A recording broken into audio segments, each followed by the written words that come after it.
ক্ষেপণাস্ত্র হামলায় ইসরায়েলের মস্তিষ্ক গুঁড়িয়ে দিল ইরান।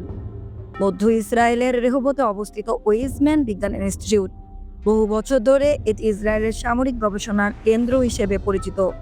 সোমবার রাতে ইরানের এক ক্ষেপণাস্ত্র হামলায় প্রতিষ্ঠানটি ব্যাপকভাবে ক্ষতিগ্রস্ত হয়েছে। ইরান এই হামলাকে তাদের বেসামরিক নাগরিকদের ওপর পরিচালিত ইসরায়েলি হামলার জবাব হিসেবে ব্যাখ্যা করেছে। ইসরায়েলের প্রভাবশালী সংবাদ মাধ্যম দৈনিক দ্য মার্কার জানিয়েছে, প্রতিষ্ঠানটির একাধিক ভবনে সরাসরি আঘাত লাগে এবং একটি গুরুত্বপূর্ণ গবেষণা কমপ্লেক্স সম্পূর্ণভাবে আগুনে পুড়ে ছাই হয়ে গেছে। এই গবেষণাগারগুলোতে জীববিজ্ঞান, কৃত্রিম বুদ্ধিমত্তা এবং অণুবিজ্ঞানের উপর অত্যাধুনিক গবেষণা চলত, যেগুলোর ফলাফল ইসরায়েলের নজরদারি প্রযুক্তি, টার্গেটিং সিস্টেম এবং অস্ত্র ব্যবস্থাপনায় সরাসরি প্রয়োগ হয়েছে। এসব প্রযুক্তি গাজা, লেবানন, ইয়েমেন ও সম্প্রতি ইরানের ভূখণ্ডে পরিচালিত হামলায় ব্যবহৃত হয়েছে।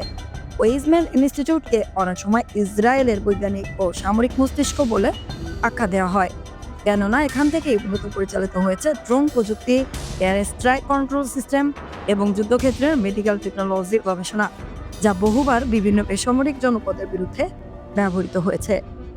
ধ্বংসপ্রাপ্ত গবেষণাগুলোর মধ্যে একটি পরিচালনা করতেন ইসরায়েলি অধ্যাপক এলদাদ জাহর। তিনি আণবিক জীববিদ্যার একজন প্রবীণ গবেষক। অপরদিকে অধ্যাপক এরান সেগালের কৃত্রিমত্তা বুদ্ধিমত্তা গবেষণাগারেও সরাসরি আঘাত লেগেছে। তিনি জানান, মিলিয়ন ডলারের যন্ত্রপাতি পানিতে ও কাঠামোগত ক্ষতিতে একেবারে ধ্বংস হয়ে গেছে। তার গবেষণাগার মূলত যুদ্ধক্ষেত্রে রিয়েল টাইম সিদ্ধান্ত গ্রহণ ও নজরদারি অ্যালগরিদম উন্নয়নে কাজ করত।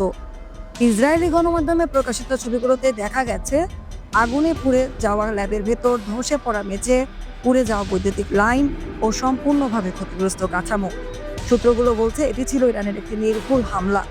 দ্য মার্কার তাদের প্রতিবেদনে উল্লেখ করেছে, ইরানের এই হামলা কোনো এলোমেলো হামলা নয়, বরং খুবই সচেতনভাবে বাছাইকৃত একটি আঘাত। কারণ এই ইনস্টিটিউটটি বহু বছর ধরে সামরিক গবেষণাগারে বৈজ্ঞানিক ছদ্মবেশে চালিয়ে আসছিল। বিশ্লেষকদের মতে ইরানের এই হামলা ইসরায়েলের পারমাণবিক বিজ্ঞানীদের হত্যার প্রতিশোধ হিসেবেও দেখা যেতে পারে।